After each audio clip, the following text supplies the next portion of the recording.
I don't know if it's just me, but I feel like movies have become pretty boring these days. And I don't know, maybe it's because I don't have time to watch movies these days a lot, or maybe it's because streaming has become just a very popular form of media, if not the most popular form. Just, it seems like movies have lost a lot of interest in a lot of people these days. And my favorite genre of movies, well, like besides animation, has always been superhero movies. But even then, like I feel like there hasn't been a lot of great superhero movies lately either.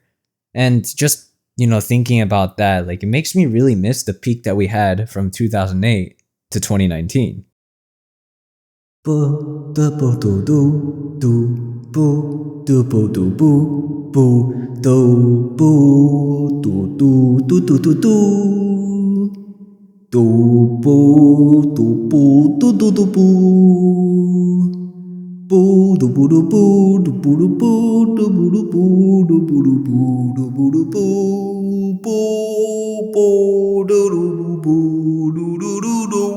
Yeah, no copyright. So if you guys weren't aware of what I was talking about the MCU, phases 1 to 4, and where did it all begin? Where did all this hype come from? Well, sit down and grab a drink, because this is going to be a very long story. Before the arrival of the Marvel Cinematic Universe, aka the MCU, Marvel Comics was struggling as a company. They were on the verge of going bankrupt multiple times and had to sell away the rights to many of their characters. This is also the main reason why we never got the X-Men or Spider-Man for so long in the MCU.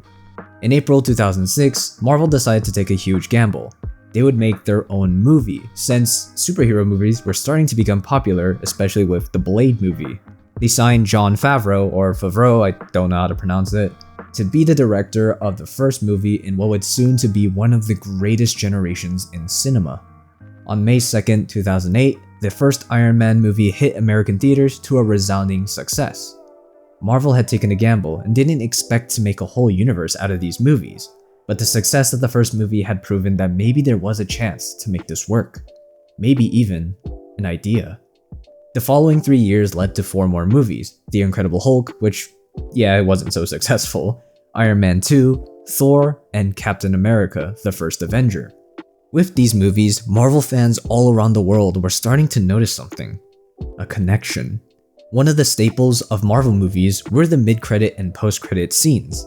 The mid-credit scenes usually tease something about a future project/movie, while the post-credit scenes either tease something huge or were just a little gag for the fans. These connections all hinted that something big was coming. July 2010. Marvel announced to the world the movie that would soon popularize the superhero team-up genre: The Avengers. The Avengers brought together all the heroes from the previous movies with 2 new additions, Black Widow and Hawkeye. Black Widow was kinda introduced in Iron Man 2, but that's not important. This was one of the biggest moments in cinematic history. Sure, it broke some records in the box office, but fans all over the world were given an action-packed epic that would be spoken about for years to come. Even though people believed all the work from the past 4 years built up was worth it for this movie, Marvel had an even bigger vision in mind. Now, I wasn't a big Marvel fan when I watched The Avengers, but the mid-credit scene introduced fans to an even bigger threat: Thanos. With our heroes now assembled, a new saga bigger than anyone could have ever imagined had begun. Throughout the next 7 years after the original Avengers, the MCU would continue to expand, adding new characters such as Doctor Strange and Black Panther to its central narrative. While a lot of these movies followed the basic so-called Marvel formula, Marvel excellently connected all of their stories to fit the Infinity Saga. How did they do this? Well, the biggest part of the puzzle was the Infinity Stones. Within all these separate movies, we were given glimpses of artifacts of vast power, which we later knew as the Infinity Stones. What was the purpose of these stones? Well, we never knew until April 27th, 2018. Infinity War was the first of a 2-part movie that finally brought together all of our favorite heroes to the big screen. I remember being in the theater around a week after the movie came out, and my body was literally shaking before the movie even began. I avoided the internet just to make sure I couldn't have it spoiled for me, and I still remember the cheers, the tears, and the gasps of awe as the movie played. Sometimes I wish I could go back in time and erase my memory of the movie just so I can relive the whole experience one more time. The ending of Infinity War gave people some fear, not just for the characters, but for the next movie that would finally complete the Infinity Saga. How can one top such a movie like this? Well, April 26, 2019. The long-awaited sequel to Infinity War finally arrived for millions of fans to see. Now, I literally skipped school just to watch this movie. So, funny story actually, when I got to school the next day after watching the movie, my AP Lit teacher asked me why I was absent from her class, and I just straight up said, I'm gonna be honest with you, teach, I skipped school just to go watch Endgame. And you know what she said? She was really chill. She was like, you know what, that's an understandable excuse. Alright, now go take a seat. So, anyway, Endgame was the final culmination of the last 11 years from Marvel. The passion, the blood, the sweat, the tears that all went into making the past 23 movies all finally paid off. Endgame was a sensation that shook the world with its conclusion and left fans wondering, what's gonna come in the next phase? Unfortunately, Phase 4, except for the Spider-Man movies in my opinion, disappointed us. Reviews went down for a majority of them, and the plots weren't as interesting anymore. I think one of the major causes of this fact was that Endgame was such a big movie for the MCU. It raised the bar very high for the rest of the movies. Another major reason I believe that caused the downfall of the MCU was that a lot of the original cast that we grew up with were now written off from the story. Iron Man sacrificed himself to save the universe. Cap decided to stay behind in 1945 to live out his life with Peggy. Black Widow died for the Soul Stone. Thor got boring.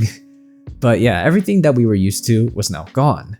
Now, I'm not saying I'm not an advocate for change and passing the torch. However, people missed the original characters so much, almost to the point that when RDJ announced his return to the MCU, fans went wild. Now yes, there are some exceptions to the idea that movies from Phase 4 and onward are bad. Spider-Man No Way Home was a great movie that told the story about growing up and passing on the torch very well. We got to see how Peter Parker finally understood that he had responsibilities as a hero, and the risks that came to the people that he loved. Shang-Chi did follow the Marvel formula and had a pretty bland story, but I loved the action scenes. They were well choreographed. I'll also give an excuse for Wakanda Forever since Chadwick Boseman, the actor for T'Challa, the Black Panther, tragically passed away. Rest in peace, Mr. Boseman. You made our childhoods great. Because of this, the movie had to be rewritten at the last moment, and it was something that was out of the studio's control, so I will give an excuse for that. But movies like Ant-Man, Quantumania, Thor, Love and Thunder, and The Eternals just didn't hold the same magic that the old MCU had for me.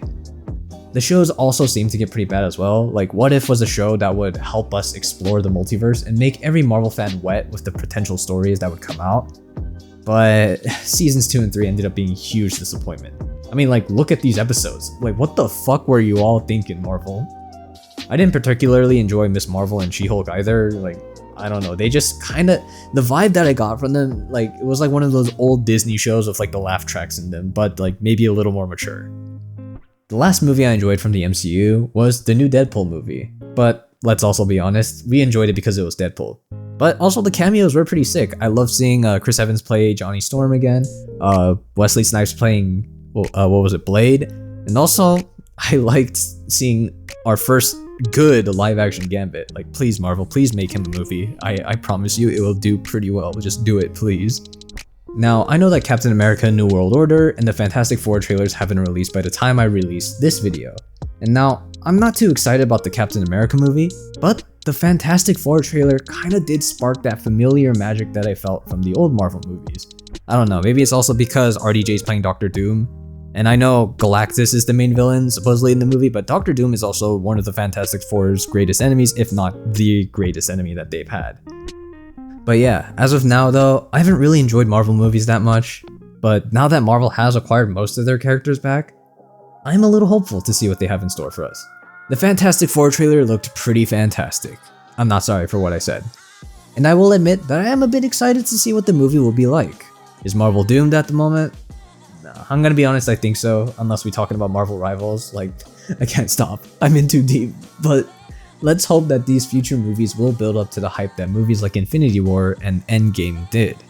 But yeah, that's my take on the status of the MCU now. Obviously, yeah, it's not like the newest set of news out there, but when I saw the Fantastic Four trailer, I really thought that there may be a chance that the MCU could make a comeback. But, you know, it's just my opinion. Now, if there are people out there who have their own opinions, go ahead and put them in the comments below. I want to see what you guys think about, the new set of MCU movies coming out and what you guys expect from them as well. But yeah, that's all I have for this video. In the meantime though, if you guys want to come back and see my content again, hit that subscribe button.